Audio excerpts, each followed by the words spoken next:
નમસ્કાર મિત્રો, ગુજરાત તકમાં આપનું સ્વાગત છે। સતત ચર્ચામાં રહેતું ગોંડલ ફરી એક વખત વિવાદમાં આવ્યું છે અને આ વખતે વિવાદનું કારણ છે ગુંદાળા ગામ। ગુંદાળા ગામના સરપંચ પર હિતુભા જાડેજા સહિત 3 શખ્સોએ મોડી રાત્રે હુમલો કર્યો હતો। આ જીવલેણ હુમલામાં માંડ ગામના સરપંચનો બચાવ થયો છે। વિવાદની વાત કરીએ તો પ્લોટની ફાળવણી બાબતે છેલ્લા ઘણા સમયથી હિતુભા જાડેજાની ગુંદાળા ગામના સરપંચ સાથે બબાલ ચાલતી હતી, જેને જ ધ્યાનમાં રાખીને હિતુભા જાડેજા સહિત 3 શખ્સોએ ગામના સરપંચ પર જીવલેણ હુમલો કર્યો હતો। આ હુમલાના ઘેરા પ્રત્યાઘાત પડ્યા હતા।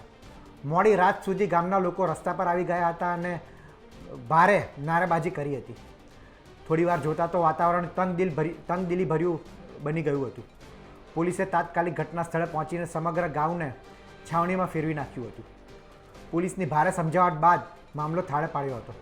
પોલીસે લોકોને આશ્વાસન આપ્યું હતું કે તાત્કાલિક આરોપીને પકડવામાં આવશે, ત્યારે પોલીસે ઝડપી કાર્યવાહી કરીને હિતુભા જાડેજા સહિત 3 શખ્સોને પકડી લીધા છે અને આરોપીએ હાલ પોલીસ કસ્ટડીમાં છે।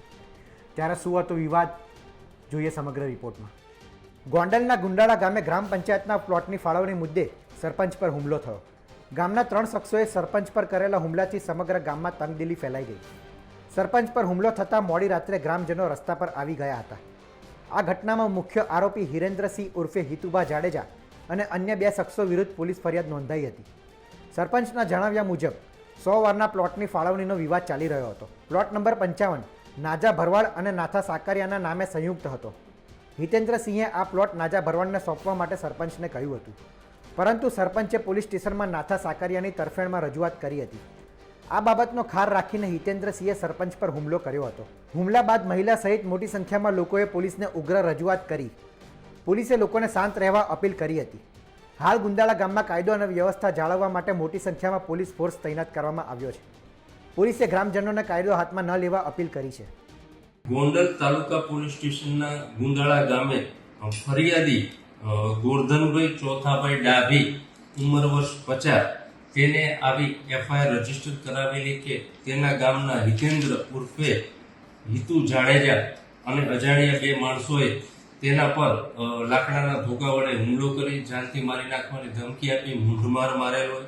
જે અનુસંધાને બનાવ બનવાનું કારણ એવું છે કે આ કામે જે ફરિયાદી છે તે હાલે ગુંદાળા ગામના સરપંચ હોય અને તેના ગામમાં 100 વારિયા પ્લોટ નંબર 55 જે એક 55 નંબરના પ્લોટના સનદ ઉપર 2 નામો હોય, જેમાં જે આરોપી છે તે બીજા માણસોને લેવા આપી દેવાનું કહેતા હોય પ્લોટ, પરંતુ સરપંચે આ કામે જે નિયમ અનુસારની કાર્યવાહી થશે એવું જણાવેલું હોય, જેનો ખાર રાખી આ કામે હિતેન્દ્રસિંહ ઉર્ફે હિતુ જાડેજા તથા અજાણ્યા 2 માણસોએ હુમલો કરવામાં આવેલો સરપંચ ઉપર।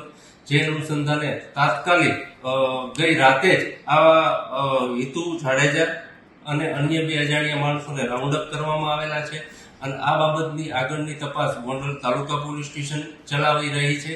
અને ગઈ રાત્રે જે ગ્રામજનોની રજૂઆત હતી કે આરોપી બાબતે તેઓને ગઈ રાત્રે જ અટક કરવામાં આવેલા છે અને ગામમાં હાલે શાંતિ છે। આમ આ તપાસ ગોંડલ તાલુકા પોલીસ સ્ટેશન ચલાવી રહી છે। પોલીસે તાત્કાલિક કાર્યવાહી કરીને આરોપી હિતેન્દ્રસિંહ જાડેજા, સ્મિત પરમાર અને રાહુલ ડોડિયાની ધરપકડ કરી।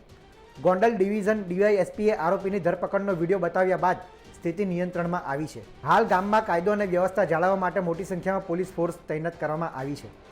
ગુંદાળા ગામમાં ભારે તંગદિલી ફેલાઈ હતી। પોલીસની સમજાવટ બાદ મામલો શાંત થયો છે। રાજકોટથી સંવાદદાતા રોનક મજીઠિયાનો અહેવાલ।